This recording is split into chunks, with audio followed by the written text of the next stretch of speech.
Qul in kuntum tuhibbunallaha fattabi'uni. Jika kalian, jika kamu, jika Anda betul-betul cinta kepada Allah, maka ikutlah aku. Saya mau tanya, mau ikut Rasulullah, bisa lihat Rasulullah enggak? Lihat wujud Rasulullah hari ini? Mungkin cuma Guningsih yang bisa lihat ya. Assalamualaikum warahmatullahi wabarakatuh. Innal hamdalillah nahmaduhu wa nasta'inuhu wa nastaghfiruh wa na'udzu billahi min shururi anfusina wa min sayyiati a'malina. May yahdihillahu fala mudilla lahu wa may yudlil fala hadiya lahu. Amma ba'd. Sahabat yang dimuliakan Allah, di sela lapar perut antum mengisi lapar rohani, itu sudah cukup. Kafa bil mar'i imanan, cukup bagi seorang mukmin kalau dia punya iman, dia dahulukan makanan qalbunya daripada makanan fisiknya. Sama-sama lapar ya. Namun biasanya ilmu saat lapar itu lebih mantap daripada ilmu saat kenyang. Oleh karena itu Imam Bukhari itu sering berlapar-lapar daripada kenyang. Maka kami dulu kalau nyantri waktu ngaji kepada masyayikh, nggak makan dulu, makannya nanti ya. Baik, temanya tema yang sudah bikin saya bosan, tapi antum tidak pernah bosan. Apa temanya? Salaf yang asli dan palsu, kan? Saya udah bosan dengan ini ya. Dari sebelum tahun 2000 kita telah bahas ini sampai sekarang. Tapi tidak apa, mungkin bagi antum ini menarik, walaupun bagi saya tidak menarik. Sekarang kita tutup poin, karena kajian-kajian saya tentang salaf ahli sunnah telah banyak. Antum bisa lihat ya, record-recordnya telah banyak. Sekarang antum tutup poin aja. Sebenarnya salaf yang asli itu apa sih? Salaf yang palsu itu gimana? Sebelum sampai ke sana, harus kuat dulu definisi apa dan siapa itu salaf yang asli. Semua ulama, baik anti salafi atau pro salafi, sepakat bahwa salaf itu abad pertama, kedua dan ketiga. La niza', tidak ada di situ niza', tidak ada di situ syak. Dan hadis yang sering dipakai untuk itu kita telah sebutkan di kajian-kajian terdahulu. Khairun nas qarni, atau di riwayat lain khairukum qarni, sebaik-baik kamu yang hidup di kurunku, lalu kurun setelahnya, lalu kurun setelahnya. Atau mengikuti hadis riwayat Imam Ahmad, tuba liman ra'ani wa amana bi, wa tuba liman amana bi wa lam yarani. Beruntung orang yang bertemu aku lalu iman kepadaku. Beruntung orang yang beriman kepadaku meskipun dia tidak bertemu aku. Maksudnya kelompok tabi'in dan lanjutannya kita.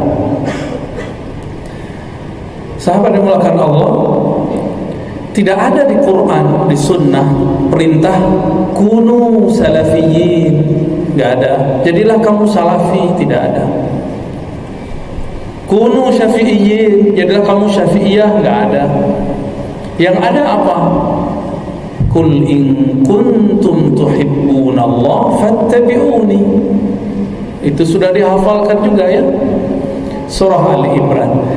Katakan jika engkau betul-betul cinta kepada Allah, maka agama ini ussisa alal mahabbah. Ini penting sekali. Agama ini dibangun atas dasar mahabbah, cinta, bukan kemurkaan, bukan emosi, bukan benci. Ini harus digarisbawahi, karena terkesan kalau sudah beragama, sudah ikut bermanhaj, jadi garam, jadi kasar, jadi suka nyalah-nyalahin orang, jadi benci dengan orang yang berbeda.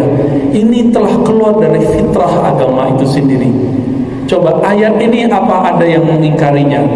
Ingkar satu ayat, satu huruf pun kafir. Qul in kuntum tuhibbunallaha fattabi'uni. Jika kalian, jika kamu, jika Anda betul-betul cinta kepada Allah, maka ikutlah aku. Saya mau tanya, mau ikut Rasulullah, bisa lihat Rasulullah enggak? Lihat wujud Rasulullah hari ini? Mungkin cuma Buningsih yang bisa lihat ya. Dia katanya bisa memanggil plus menghadirkan. Kalau kita manggil, tadi mantan ketua Irma ya, senior Irma, udah panggil Rasulullah tadi, itu separuhnya ilmu Buningsih itu ya. Assalamualaikum ya Rasulullah, itu manggil Rasulullah, itu sakti itu ya. Tapi kata si Buningsih apa katanya? Saya bisa menghadirkan Rasulullah. Lebih horor lagi. Horor sekali itu ya. Hati-hati. Ajaran sesat itu dimulai dari mengikuti ilham-ilham palsu. Ilham-ilham palsu. Awalnya ilham itu selalu mengajak yang baik-baik. Masih ingat kisah Abu Hurairah? Abu Hurairah menjadi security gudang gandum Baitul Mal di zaman Nabi. Jadi security juga Abu Hurairah. Jadi di zaman Rasulullah sudah ada satpam, jangan salah ya. Sunnah juga itu ya. Lalu di malam hari, tengah malam, ketika antara ngantuk dan tidak, tiba-tiba ada orang mencuri gandum. Ditangkap oleh Abu Hurairah. Itu kemampuan Abu Hurairah menangkap sudah di atas rata-rata, karena orang itu biasanya tidak bisa ditangkap. Berarti Abu Hurairah ini master. Kalau karate sudah ban berapa itu? Dan ya udah berapa stripnya itu ya. Walhasil orang itu mengatakan, maafkan aku hai Abu Hurairah. Kaget juga Abu Hurairah, kok dia tahu namanya? Aku maling karena terpaksa, anak istriku belum makan. Akhir dilepas. Abu Hurairah punya perasaan cinta. Dilepas, malam besok ketemu lagi, dilepas lagi, alasannya sama. Tapi malam ketiga langsung Abu Hurairah mengatakan, Abu Hurairah tidak main hakim sendiri. Coba lihat, Abu Hurairah tidak pukul dia sendiri, tidak potong tangannya sendiri, tapi Abu Hurairah bawa ke mahkamah. Apa kata Abu Hurairah? Hei pemaling, kamu akan aku kadukan kepada Rasulullah sallallahu alaihi wasallam. Disebut nama Rasulullah, langsung berubah wajah yang maling. Takutnya bukan main, maka dia kasihlah suatu hadiah kepada Abu Hurairah untuk merayu Abu Hurairah, bukan nyogok ya. Hei Abu Hurairah, maukah kamu aku ajarkan suatu mantra? Jika engkau baca, maka iblis akan lari darimu. Abu Hurairah senang, karena Abu Hurairah lagi senang ilmu-ilmu begitu ya, sama kayak antum nih kan senang ilmu ruqyah ya, kayak gitu, mirip-mirip begitulah ya, dibuat daurah-daurah ruqyah ya, wajar, itu normal. Hobi-hobi sama jin ya, padahal jin bukan untuk ditakuti. Jin itu kita mesraan aja sama jinnya. Akhirnya dilepas oleh Abu Hurairah, lalu diminta, mana? Apa mantranya? Ternyata mantranya Abu Hurairah telah hafal. Apa itu? Ayat kursi. Besok bangun pagi, dibangunkan Rasulullah. Setelah sholat subuh dilaporkan, wahai Rasulullah, malam tadi, bahkan 3 malam berturut-turut aku menangkap seorang yang maling, dan di malam terakhir dia mengajarkanku suatu hal. Apa itu? Ayat kursi, supaya tidak diganggu oleh iblis dan jin. Apa kata Nabi? Kira-kira Nabi senyumlah kalau kiai hari ini ya. Apa kata Nabi? Hai Abu Hurairah, sadaqa wa huwa kadzub. Itu yang ngomong, omongannya benar, tapi dia aslinya pembohong. Kadzub, bahasa Arab kadzub itu lebih dari kazib. Kazib sekali-sekali bohong. Kalau kadzub berkali-kali berbohong, itu kadzub. Temannya Dajjal. Dajjal itu sama, dia mubalaghah, Dajjal, fa'al. Sama dengan Ghaffar, Ghafur, artinya artinya maha, sangat. Maka kadzub, dia betul-betul lihai berbohong. Apa kaidah dari hadis ini? Kaidahnya muncul dalam ilmu akidah, bahwa iblis itu menyuruh yang baik-baik supaya orang tersesat di ujung kebaikannya. Maka saya khawatir para peminat Bu Ningsih di sini, ya. Apa kata si Bu Ningsih? Saya disuruh pergi umroh. Wah, baik gak tuh? Pergi umroh baik gak? Perintah Allah dan Rasulullah. Jihadnya perempuan adalah haji dan umrah. Benar gak?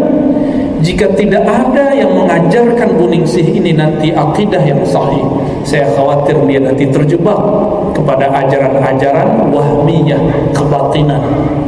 Nah, semoga nanti ada yang menegur beliau, karena di Jawa Timur sana banyak kiai-kiai yang lebih alim, lebih sakti daripada dia. Baik, kembali ke salafi. Ya, salaf dan salafi. Apa sebenarnya pembeda salaf dan salafi? Salaf asli dan tidak asli. Bedanya sederhana, sangat sederhana. Di masa Rasulullah Sallallahu Alaihi Wasallam telah terjadi perbedaan fikih, apalagi politik, tapi tidak pernah terjadi perbedaan akidah. Dan di masa Rasulullah perbedaan fikih itu telah ditoler, apa? Yusamah alaih, apa terjemahannya? Tasamuh. Rasulullah telah toleran terhadap itu, berlapang dada terhadap hal itu. Contohnya hadis yang sering dibaca oleh para ulama ahli hadis, ketika dua kelompok sahabat Bani Quraidah yang pergi ke Bani Quraidah berbeda pendapat di tengah jalan ketika Nabi berkata, jangan sholat kecuali di suku Bani Quraidah. Ternyata yang pertama, masih ingat? Yang pertama sholat di tengah jalan. Kenapa? Sebentar lagi terbenam matahari. Yang satu lagi mengikuti teks. Apa isi teksnya? Jangan sholat kecuali di Bani Quraidah.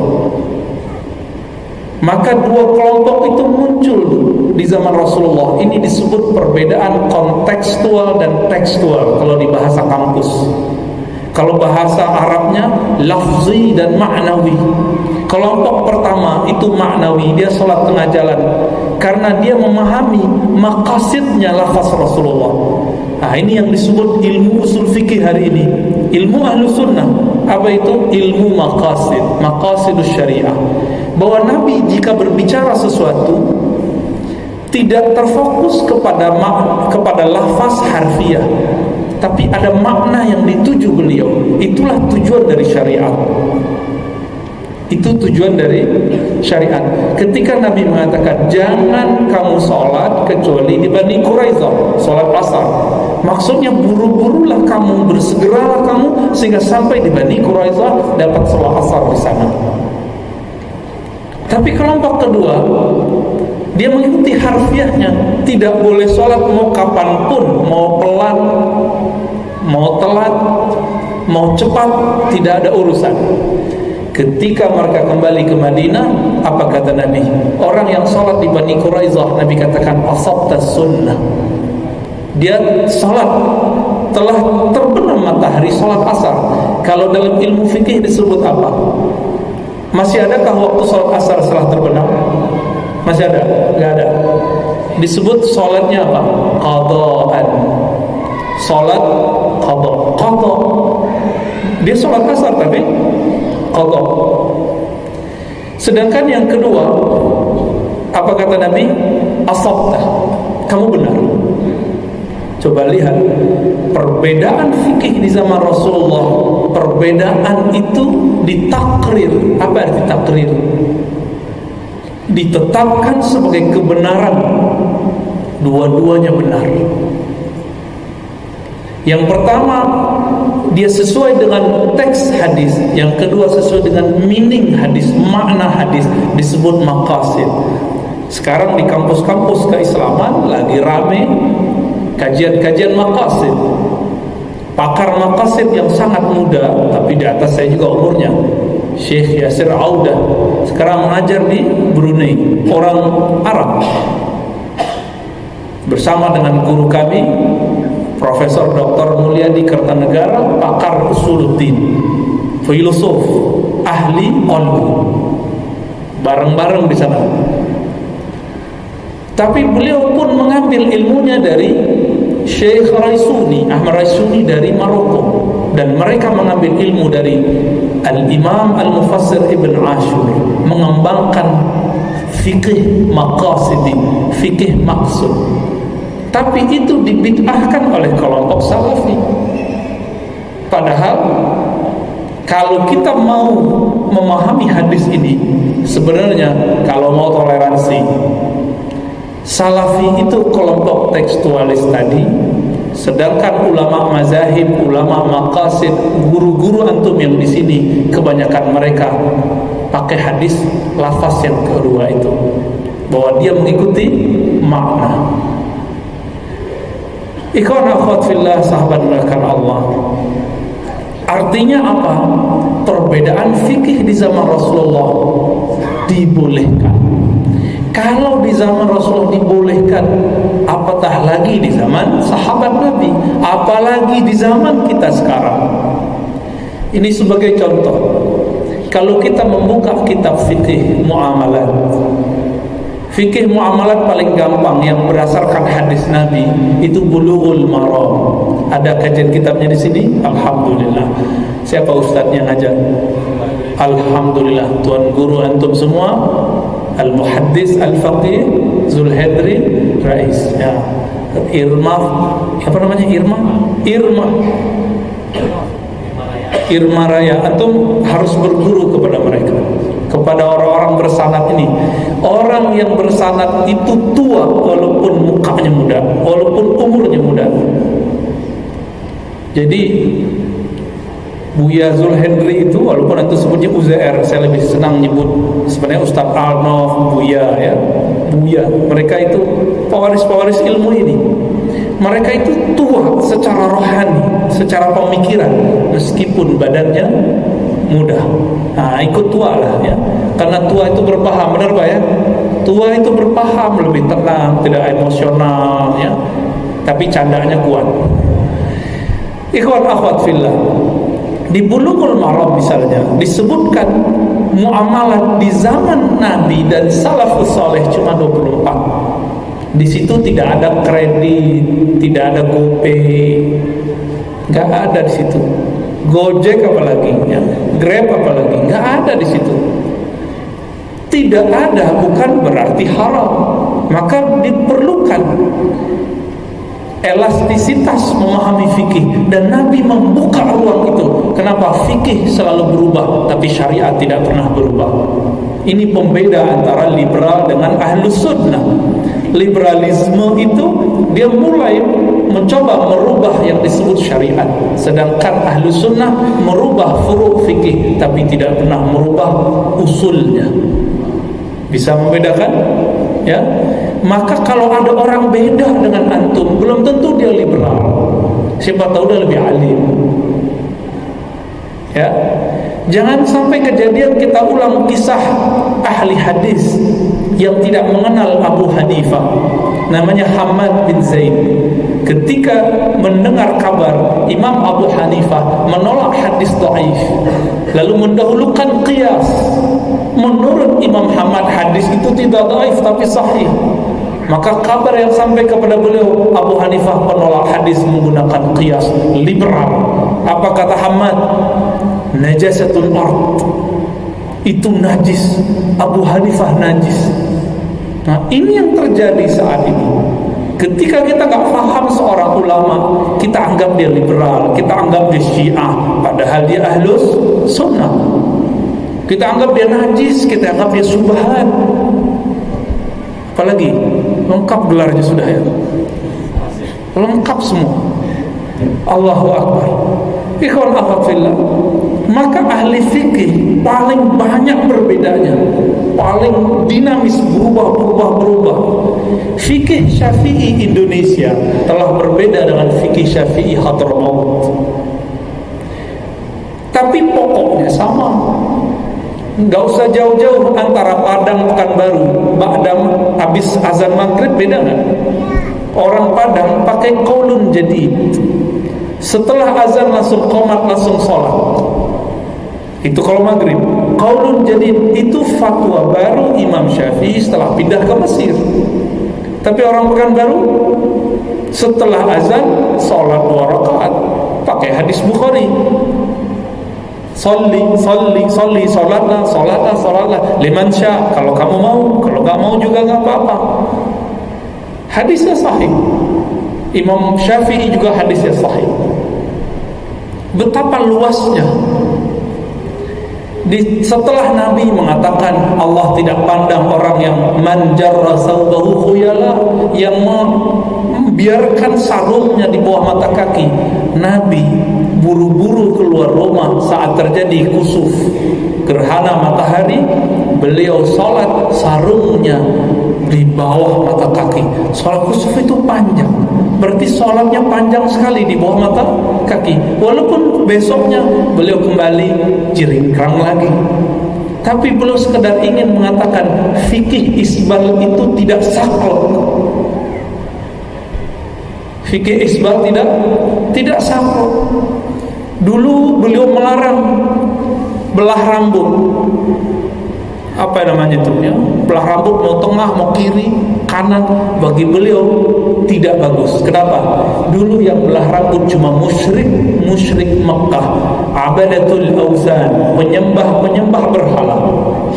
Ketika Mekah ditaklukkan tahun ke-8, Nabi langsung belah rambutnya. Sahih Bukhari. Hadis sahih Bukhari. Apa kata beliau? Aku suka ikut ahli kitab, aku suka ikut siapa saja, bahkan musyrik saat itu, selama tidak ada bergesekan dengan hukum syariat. Fima lam yu'mar. Awalnya cuma ikut ahli kitab, rambutnya ke belakang. Lama-lama Rasulullah rambutnya banyak modelnya. Gak ada model rambut antum yang kayak Nabi ya, gak ada ya. Rambutnya kuno semua ya. Rasulullah SAW begitu luasnya, maka model rambut tidak membuat seorang murtad, apalagi model celana, apalagi model tasbih. Allahu Akbar. Suatu kali Safiyah binti Huyai, anak Yahudi, jadi istri Rasulullah SAW, berzikir dari subuh sampai waktu duha. Zikirnya subhanallah bihamdi subhanallahil azim. Menghitung waktu itu tasbih belum diikat, kecuali Abu Hurairah. Safiyah belum mengikatnya pakai batu, seperti tawajuhnya orang-orang tarekat Naqsyabandiyah khatam khajaka. Hitung satu, subhanallah bihamdi subhanallah bihamdi subhanallah bihamdi subhanallah, begitu. Udah pindah ke sini, udah berkali-kali pindah. Ketika Rasulullah SAW pulang, Nabi melihat istrinya masih berzikir. Kalau itu salah, tentu Nabi akan negurnya semenjak subuh tadi, ngitung-ngitung. Tapi Rasulullah tidak menyalahkannya dari waktu subuh. Rasulullah memberikan kurikulum baru. Wahai istriku, maukah engkau aku tunjukkan yang lebih afdal daripada ngitung? Kalimatnya afdal min dalik. Bukan berarti ngitung itu jelek. Kawan kita salah faham, dikira ngitung-ngitung itu tidak boleh bid'ah. Seandainya bid'ah, tentu Safiyah telah ditegur sejak subuh tadi. Kenapa ditegurnya di waktu duha? Ternyata dalam ilmu zikir ada yang disebut kurikulum berzikir, marahil atau maqamat. Ada makom-makom. Makom itu dilihat dari pencapaian rohaninya. Jika dia zikirnya baru konsentrasi dengan hitungan, maka dia perlu menghitung 100, 200, 1000, 2000, satu tumpuk. Kira-kira satu tumpuk itu berapa ribu kita nggak tahu. Tumpukan kerikil-kerikil itu. Inilah prinsip yang diambil oleh ulama-ulama ahli zikir. Tapi oleh kawan kita kalimat afdal min zalik diartikan yang ngitung itu bid'ah, yang benar tidak perlu ngitung. Padahal Nabi lagi kasih makom yang lebih tinggi. Apa makom yang lebih tinggi? Zikir tanpa hitung. Itu disebut unlimited. Apa kalimat zikirnya? Itu yang kita baca waktu zikir pagi sore. Subhanallah bihamdihi adada khalqihi wa zinata arsyihi wa ridha nafsihi, ada kalimatnya, boleh dibalik-balik. Itu makna maha suci Allah, pujian baginya, kebesaran baginya, sesuka-sukanya Allah, sebanyak bilangan makhluk, seberidho-ridhonya Allah, seberat arasnya Allah. Perlu ngitung nggak? Nggak perlu ngitung. Tapi makomnya harus sampai dulu. Ada kenaikan derajat rohani, baru diajarkan itu. Oleh karena itu kalau antum belajar suluk, belajar tarekat sufi, lalu disuruh ngitung sama gurunya, jangan protes dulu. Berarti makomnya baru sofiyah waktu lagi ngitung, belum sofiyah setelah sholat duha, baru sofiyah dari sholat subuh sampai. Coba lihat cepatnya naik makomnya sahabat-sahabat Rasulullah, dari subuh sampai duha jadi wali Allah, langsung makomnya naik, langsung dikasih zikir subhanallah bihamdi ismul azim. Dalam Naqsyabandi disebut zikir wukuf, nggak perlu lagi ngitung, cukup ingat apapun yang dibaca subhanallah alhamdulillah Allah, nggak perlu ngitung karena makomnya telah naik. Fazkuruni azkurkum, sebut aku, sekarang aku sebut kamu. Kamu sebut aku sebut kamu. Itu makomnya. Tapi oleh kawan kita dianggap itu bid'ah. Dia tak faham disebut bid'ah. Betapa banyak nanti yang akan bid'ah karena dia tak faham. Maka sahabat yang melakukan Allah, ulama salafus saleh, mulai dari sahabat Nabi, tabi'in, tabi'ut tabi'in, mereka sangat luas dalam fikih. Sangat luas dalam fikih.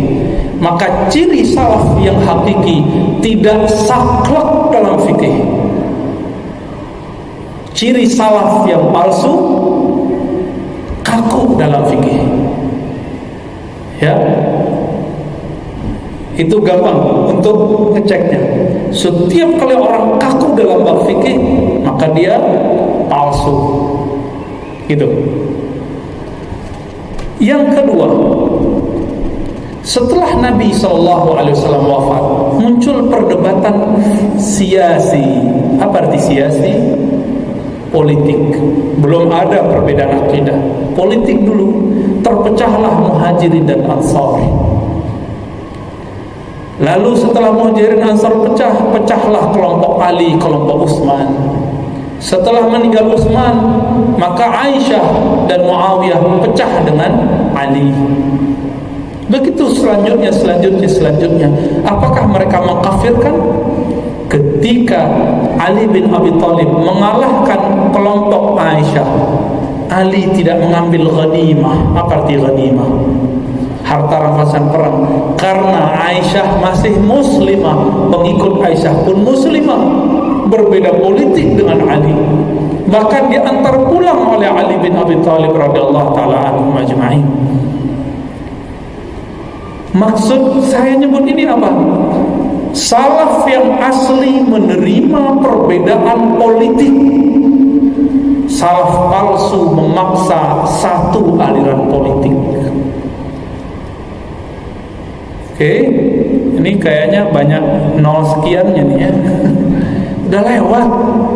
Udah lewat masa itu. Jangan terpenjara oleh itu. Antum terluka, ya kita terluka semua. Yang kita coblos jadi menteri kok, ya kan? Tapi untuk apa terluka politik itu? Luka itu adalah sehat, karena politik itu perubahannya per detik. Gak usah khawatir. Orang kemarin musuh-musuhan, sekarang cipika-cipikian, sekarang cipika-cipiki, besok main serang-serang. Jangan pernah percaya pada cinta politik. Jangan-jangan ini yang muda-muda ini cintanya politik.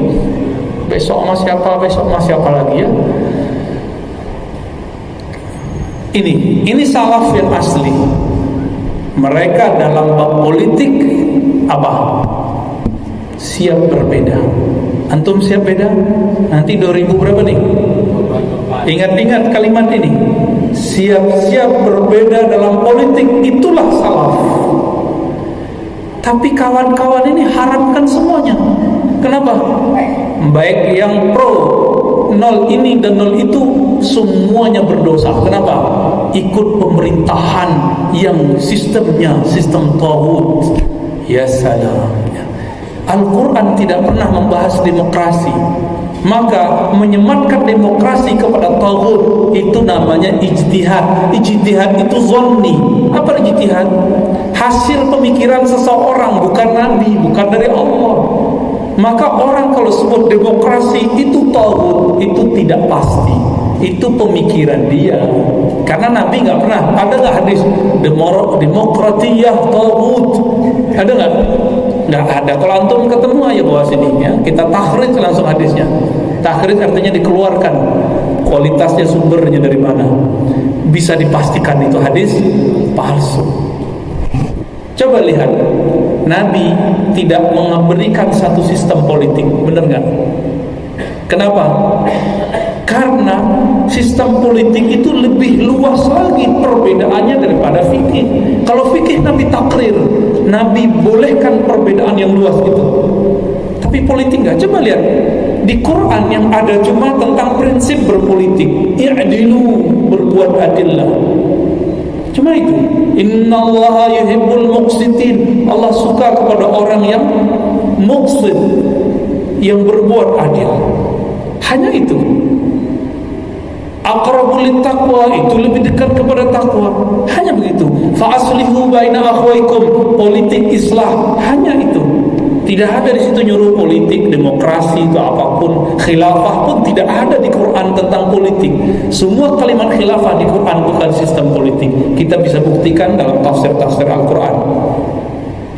Maka salaf yang asli tidak memastikan satu sistem politik. Selama politik itu tidak bertentangan dengan Quran dan Sunnah, maka salaf membolehkannya. Coba lihat, Abu Bakar dipilih langsung, benar? Umar tidak dipilih. Umar ditunjuk oleh Abu Bakar. Udah dua sistem. Umar membuat tim formatur mirip MPR hari ini, mirip kayak zaman Orba. Anggota MPR-nya yang memilih presiden berikut. Sudah 3 sistem. Ali pun dipilih dengan sistem yang sama, perwakilan. Tapi dari Ali ke Muawiyah perang dulu udah 6, udah 4, udah 5 ya. Dari situ muncul lagi yang baru namanya diplomasi, tahkim. Udah berapa itu? Berapa sistem? Lalu Muawiyah tidak mengembalikan seperti Abu Bakar, Umar, Utsman, Ali. Dia buat sistem yang dia ambil dari Persia dan Romawi, karena dia tahu Rasulullah tidak pernah membatasi itu. Apa sistem Romawi? Monarki. Apakah Muawiyah menjadi kafir karena meniru orang-orang Romawi? Antum berani kafirkan sahabat Rasulullah? Berhadapan dengan ribuan ahli hadis dan semua ulama ahli sunnah. Kalau dia berbeda politik dengan Ali, betul ada ulama ahli sunnah mengkritik Muawiyah, tapi tidak ada yang mengkafirkan Muawiyah, apalagi melaknat Muawiyah. Hayhat, ya, tidak mungkin, jauh dari itu. Udah berapa sistem? Udah 7. Ya, kalau kita teruskan antum capek ngantuk langsung. Maksud kita sederhana. Cara pemilihan pun di dalam generasi mulia, generasi emas salafus soleh. Salaf ini kan puncaknya di sahabat. Sudah ada lebih dari 6. Kita sebutkan tadi 7 sistem. Berarti dalam politik, benarlah kata gurunya Imam Ghazali, namanya Imam Al-Juwaini, Abul Ma'ali Al-Juwaini. Abul Ma'ali ini murid dari Abu Ishaq Al-Iskafi. Abu Ishaq berguru kepada Abu Ishaq Al-Isfaraini, berguru kepada Al-Bahili. Al-Bahili muridnya Imam Asy'ari, nyambung ke Imam Asy'ari. Apa kata Imam Al-Juwaini dalam kitab Al-Ghiyasi? Kitabnya agak nadir, mungkin sekarang sudah banyak dicetak, langka kitabnya. Apa kata beliau? Jika dalam fikih ibadat terjadi kelonggaran luar biasa, apalagi dalam fikih siasat, fikih politik, pasti akan lebih longgar lagi.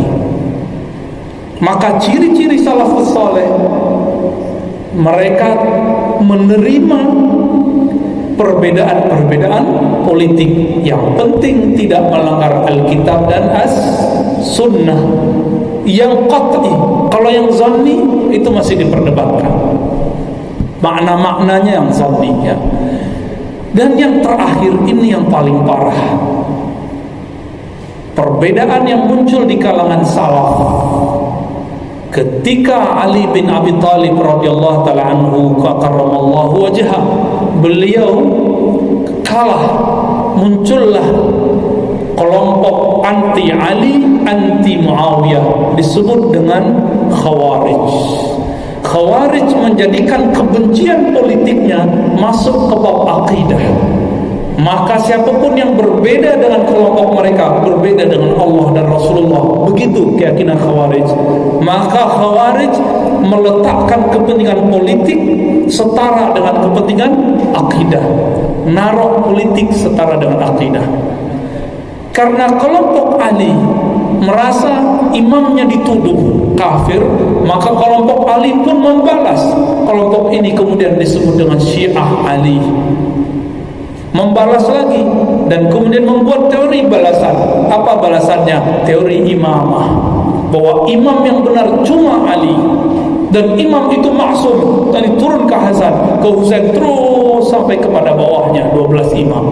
Kelompok ini disebut dengan Imamiyah Itsna Asyariyah, membalas Khawarij. Tapi inti ajaran mereka sama. Apa kesamaan Khawarij dengan Syiah? Sama-sama memasukkan politik ke dalam bab akidah. Ini dosa besar aja mereka. Maka oleh Khawarij dan Syiah beda imam, beda politik, beda imam. Nah, antum mau begitu? Dan di 2019 berapa banyak kawan-kawan, ikhwan, akhwat, sahabat, ustad ahlu sunnah terjebak Khawarij dan Syiah secara manhaj. Dia tidak Khawarij, dia tidak Syiah, tapi manhajnya, sistem berpikirnya telah terjebak Khawarij dan Syiah. Apa itu? Siapapun yang beda politik denganku, maka dia kafir, fasik, sesat. Na'udzubillah min dzalik. Ini bahaya. Ini bahaya sekali. Maka perbedaan Syiah Khawarij diawali dengan perbedaan politik, tapi ditaruh di bab akidah. Tapi yang selalu korban siapa? Yang selalu korban ulama ahlus sunnah. Yang dibunuh oleh orang-orang Khawarij siapa? Ali. Ali itu simbol ahlus sunnah, karena Nabi menyebutnya babul ilmi, pintunya ilmu. Ilmu ahlus sunnah lewat Ali. Lo Syiah gimana? Ya Syiah ngaku-ngaku. Buktinya mereka enggak konsisten dengan imamah. Kenapa? Setelah Ali, Hasan, lalu Husain. Setelah Husain kok enggak turun ke anak Hasan, tapi turun ke anak Husain, ya kan? Maka saya enggak jadi masuk Syiah. Padahal tadi tertarik karena ada nikah mut'ahnya, ya. Serius, saya baca buku Mutahari dulu, bagaimana manfaat nikah mut'ah. Lalu di situ diseranglah Umar, dibuatlah hadis palsu, dinisbatkan ke Ali. Seandainya Umar tidak larang mut'ah, tentu tidak ada terjadi perselingkuhan, perzinahan. Begitu, ternyata hadisnya palsu. Jadi mereka betul-betul berani memasukkan hadis atas nama para imam, apalagi ke yang bukan imamnya, ya. Jadi teman-teman semua, ikhwan akhwat fillah, ketika terjadi perbedaan akidah, ternyata perbedaan ini bersumber dari politik. Yang selalu korban siapa? Ahlus Sunnah. Di bagian akhir ini, ini paling berat ini. Kelompok Salafi asli Ahlus Sunnah, imam-imam kita yang agung, Imam Abu Hanifah, Imam Malik, Imam Syafi'i, Imam Ahmad bin Hanbal, Imam Bukhari, Imam Muslim tidak pernah membagi tauhid menjadi 3, uluhiyah, rububiyah, asma wa sifat. Salafi sekarang ya, tapi antum terserah bilang palsu atau enggak, itu urusan antum ya. Tapi menurut saya itu bukanlah mengikuti salaf. Itu mengikuti Syekh Ibnu Taimiyah, bukan salaf. Wafat tahun berapa? 728 Hijriah. Salaf itu 300. Gimana kira-kira? Sudah nyampe hajat antum? Ya? Kan mau sampai di situ aja kan ya. Oke, maka nanti belajar kitab akidah yang serius. Di sini ada kitab akidah yang dipelajari. Kitab apa? Kelompok remaja nih, Irma. Sifat 20. Aqidatul Awam. Pelajari itu. Antum kalau ngaji kepada tamatan Azhar atau tamatan pesantren, sanadnya udah nyambung walaupun tidak ada ijazah. Ustadz Al-Naf itu orang pesantren terus Al-Azhar ngajar Aqidatul Awam, nyambung sudah. Nanti sanadnya nyambung ke ulama Azhar, nyambung ke ulama Makkah, nyambung ke ulama lokal. Hari ini garansinya cuma itu sanad. Maka bagian akhir yang mau saya sebut, salaf yang asli bersanad, salaf yang palsu ngaku-ngaku. Sering nyebut Bukhari, Muslim, tapi satu sanad pun kita ragukan. Kalaupun punya sanad, sanadnya ke ulama aswaja Ahlus Sunnah, ya, yang dituduh mereka ahli bid'ah. Coba lihat, sekarang kawan-kawan kita sedang buat kajian tahfiz, tahsin, tajwid. Yang benar namanya tajwid. Guru kami dulu, Syekh Ali Mustafa Yaqub mengatakan, asahul mustalah, yang paling benar istilahnya bukan tahsin tapi tajwid. Jawwada yujawwidu tajwidan. Tajwid itu lebih mencakup maknanya tahsin. Tapi karena sudah ngikutin selera masyarakat, dia udah berubah namanya jadi tahsin. Tahsin semua sanadnya ke imam siapa? Sahibul Matan Jazariyah. Imam Jazari itu sufi Asy'ari muhaddis, bersanad kepada Rasulullah sallallahu alaihi wasallam. Mau kemana engkau lari? Ketemu Asy'ari, ketemu sufi, semuanya ahli hadis. Allahu Akbar. Imam Syatibi ahli qiraat, sama, sufi, muhaddis, mazhab Maliki, Asy'ari. Mau apa lagi? Mau buku apa lagi? Sanad apa lagi yang antum mau? Sanadnya Imam Muhammad bin Abdul Wahab, pendiri Wahabi. Kemana sanadnya? Sanadnya ke Muhammad Hayat As-Sindi, Asy'ari, bukan Maturidi, Naqsyabandiyut Thariqah, pensyarah kitab Al-Hikam dan kitab-kitab tasawuf yang lainnya. Gimana kita? Ya? Mau lari kemana? Apakah ini hoax? Kita bisa buktikan. Semua biografi Syekh Muhammad bin Wahab menyebutkan nama Muhammad Hayat As-Sindi. Dan Imam Muhammad Hayat As-Sindi punya kitab sanad, itu bisa di-download.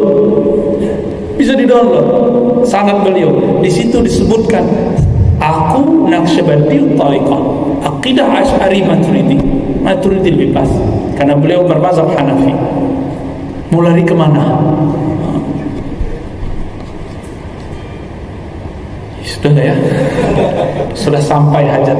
Maka kesimpulan besarnya, akidah Ahlus Sunnah salaf yang asli, mereka luas dalam fikih, lebih lapang dada dalam bab politik, tapi mereka tidak buat-buat bid'ah dalam akidah. Mereka tidak buat-buat pembagian-pembagian yang tidak penting, yang tidak ada kaitannya dengan ulama salafus saleh. Adapun pembagian uluhiyah, salbiyah, ma'nawiyah itu cuma istilah. Sebenarnya itu tidak dibagi. Itu hanya pengistilahan ketika Al-Imam Sanusi menulis kitab yang mempermudah santri-santri. Sampai zaman Imam Ghazali tidak ada penyebutan itu. Tapi isinya sama sampai ke Imam Abu Hanifah. Isi akidah itu sama. Imam Tahawi isinya sama. Insya Allah bulan depan saya akan terbitkan buku Aqidah Salaf Imam Tahawi. Di situ ada pengantar ulasan beda Salafi dan Salafiyah. Dan di situ ada teks Imam Tahawi, Imam Salaf dan akidah beliau. Silakan nanti antum cari, saya pengen jual karena saya tak jual, ya. Allahumma shalli ala Muhammad wa ala alihi wasallam. Apalagi ada yang mau tanya jawab? Udah lapar ya. Nanti tanyanya ntar malam aja ya. Ntar malam kita ada kajian Sunan Mustafa maghribnya. Ya, antum lihat sendiri, saya nggak tahu ya. Nanti, mau tanya juga Pak, ya boleh. Bismillahirrahmanirrahim.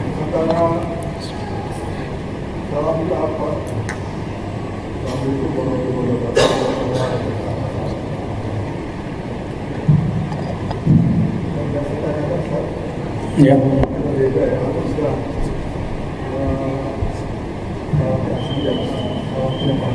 Ya, itu istilahnya orang-orang Riau itu ya.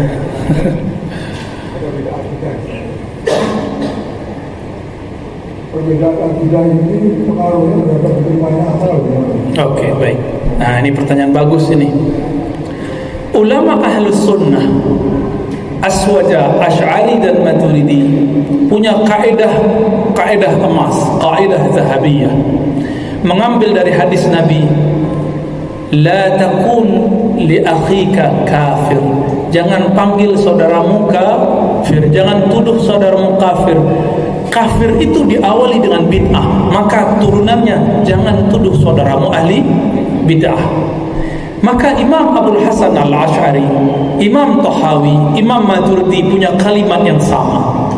Sebelum Imam Abdul Hasan Al-Asy'ari wafat, sebelum beliau talqin la ilaha illallah, beliau manggil semua muridnya. Apa kata beliau? Asyhidu, saksikan bahwa aku la ukaffiru ahadan min ahli kiblah. Aku tidak pernah kafirkan siapapun yang masih berkiblat ke Ka'bah. Siapa itu?